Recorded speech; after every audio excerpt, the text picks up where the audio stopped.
Thank you, Eric. Usually you don't want to be the speaker between you and lunch, but I'm the speaker between you and the exit, so I won't be that long. Thank you, Eric, and congratulations to you, the board and staff of Vision Long Island, for another fantastic event. As a former Vision board member, I would also like to personally salute you, Eric, for all your hard work and achievements over these many years and making Vision a respected voice and serious player in the land use planning process here in Long Island. I also offer my sincere gratitude to Vision for being recognized with this year's Regional Leadership Award. I am deeply appreciative. I'm a firm believer that in life, no person accomplishes anything of significance solely by themselves. For me, I give thanks to my family, my Cameron Engineering partners, associates, staff and clients, and my fellow board members and staff at Long Island Regional Planning Council for contributions which have made my recognition possible. But most importantly, above all, I give thanks to Almighty God, without whose divine grace and providence I would have nothing and I would be nothing. Like many of us here, I have tried in my professional and personal life to make this island a better place for my children and grandchildren and those of my fellow Long Islanders.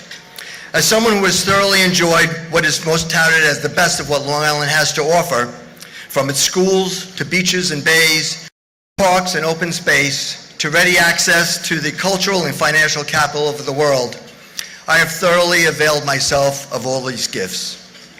But frankly, I believe Long Island's greatest asset is none of these physical attributes, but rather a more important and critical one: its people. As someone who started and built a business here on Long Island from the ground up, I can firmly attest that I would not have had the confidence to embark upon such a venture, nor the degree of success, without the support of the most productive, capable, and dedicated workforce in the world. We Long Islanders, the products of the nation's first suburb, owe so much to our forebears.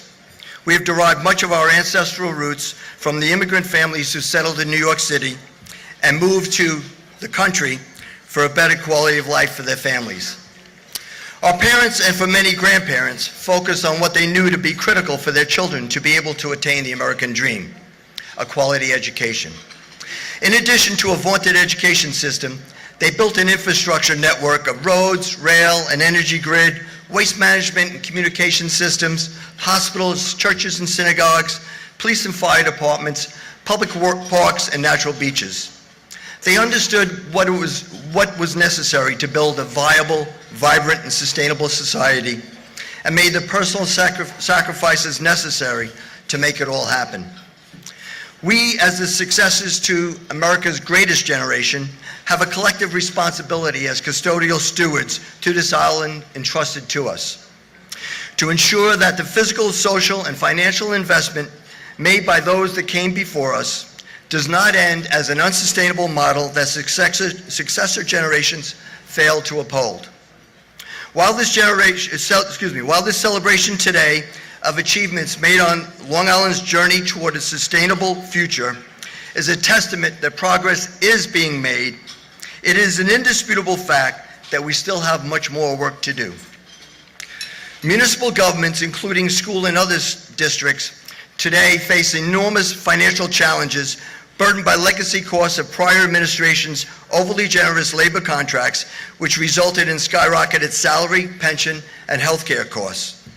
Those expenses have not only caused capital budgets to be underfunded, thereby postponing necessary upgrades of our aging public infrastructure, they have also caused our property tax burden to grow to the point of becoming unsustainable, an issue our Planning Council is presently addressing. With these accruing and growing off-balance sheet liabilities, we no longer have the luxury of addressing the problem du jour, leaving the remaining pernicious ones to our children and children's children to resolve. Unfortunately, they will not be here to address them. This capital spending plan, however, need not be a zero-sum game where we choose to do either or. It is not that we elect to fight global terrorism or climate change. It is not that we address our lack of educational global competitiveness or our healthcare crisis. It is not that we fund expansions and upgrades to our antiquated rail system or our deteriorated highways, bridges, and tunnels. It is not that we invest in renewable energy or repower 50 to 60-year-old polluting baseload power plants. It is not that we build affordable housing for our young workforce and seniors or protect our cherished environment. Indeed, we must do them all. But many will say, cannot afford to do that.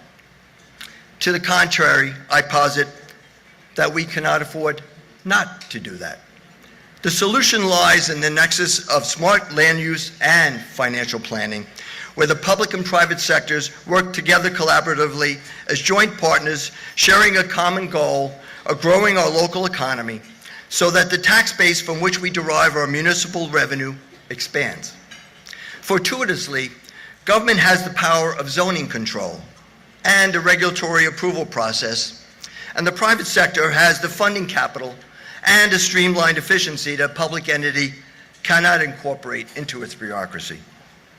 President Trump's plans for massive infrastructure funding and economic growth, not too coincidentally, are also focused on public-private partnerships, along with an expedited governmental approval process.